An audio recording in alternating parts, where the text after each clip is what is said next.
ये है गिरगिट, बिल्कुल पेड़ के कलर का है और ये नज़दीक आने में ही पता चलता है कि ये यहाँ बैठा है। ये देखिए इसकी ओरिजिनल साइज कितनी है, कितनी।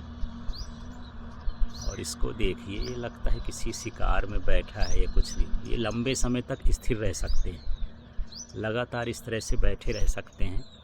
और गिरगिट को जानते हैं आप, ये आसपास के वातावरण के अनुसार अपना रंग बदल सकता है ताकि इसको न शिकार न शिकारी कोई पहचान न सके।